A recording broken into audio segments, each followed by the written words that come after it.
Welcome to The Explainer.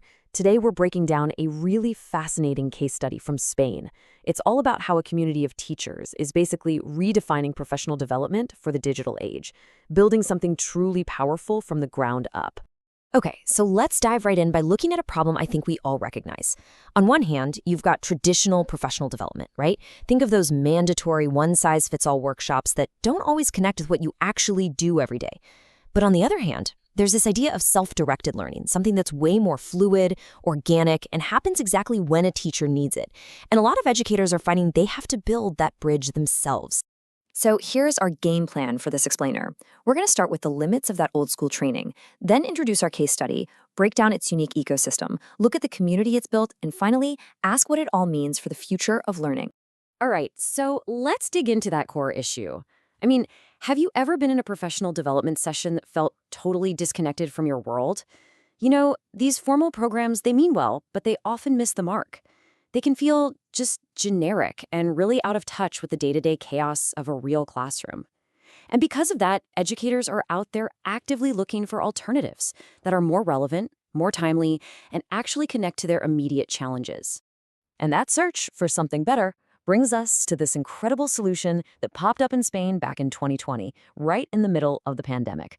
It's called #charlas educativas, and it is a perfect example of a professional learning community that grew organically to fill that exact need.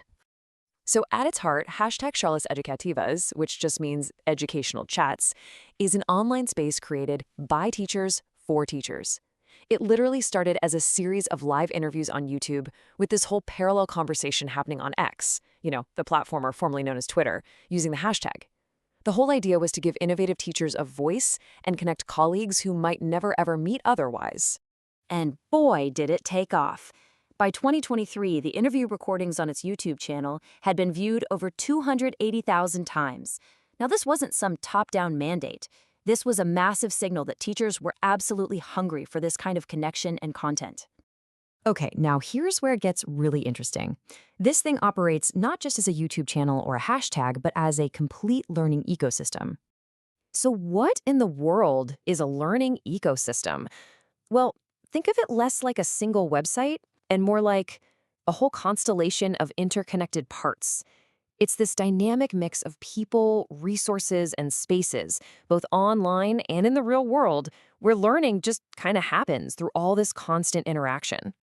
So, how does this ecosystem actually work?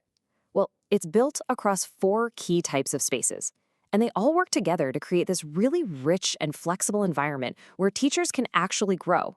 This multi-platform approach is it's brilliant. It offers so much flexibility. Teachers can jump into a live real-time conversation, or they can catch up later with videos and podcasts whenever they have a spare moment.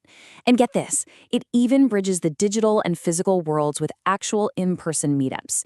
This whole design makes the community super resilient and accessible to pretty much everyone, no matter what their schedule is.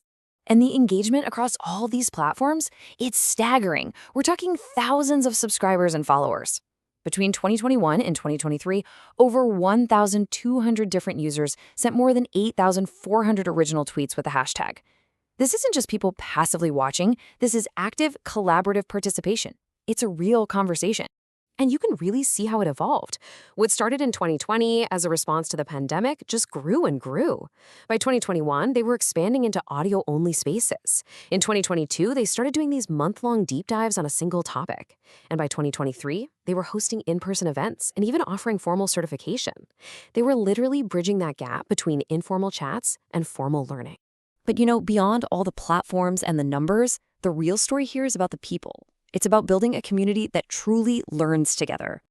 So what are these teachers talking about?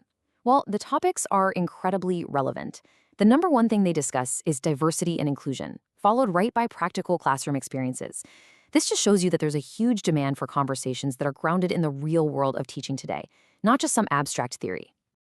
And the feedback from the teachers themselves, wow, it says it all. One teacher called the learning priceless, saying it's the kind of thing they couldn't get from their university or master's programs. It's truly filling a crucial gap in their professional lives. And you can see it's having a real impact on what they do every day. This participant said the chats open their mind to new possibilities and new ways of teaching, and that it makes them a better professional. This is learning that translates directly into the classroom. But this quote, this one really gets to the heart of it. Teaching can be a pretty isolating job, and for so many, this community has become a family, a lifeboat. The emotional and social support is every bit as important as sharing ideas and resources. So, what does this whole amazing case study tell us about the future of professional learning for teachers everywhere? Well, the big takeaway here is that these organic, teacher-led ecosystems are just incredibly powerful. Because they're spread across multiple platforms, they're really resilient. If one app fades away, the community can just adapt. They give teachers autonomy and choice. They prove that community is absolutely everything. And they show there's a clear path for this kind of informal learning to gain real formal recognition. And all this leaves us with a final, pretty provocative thought. As more and more educators build and join these powerful, self-directed networks, they're not just supplementing the old way of doing things. They might be creating a whole new model entirely. The very definition of professional development could be changing right before our eyes.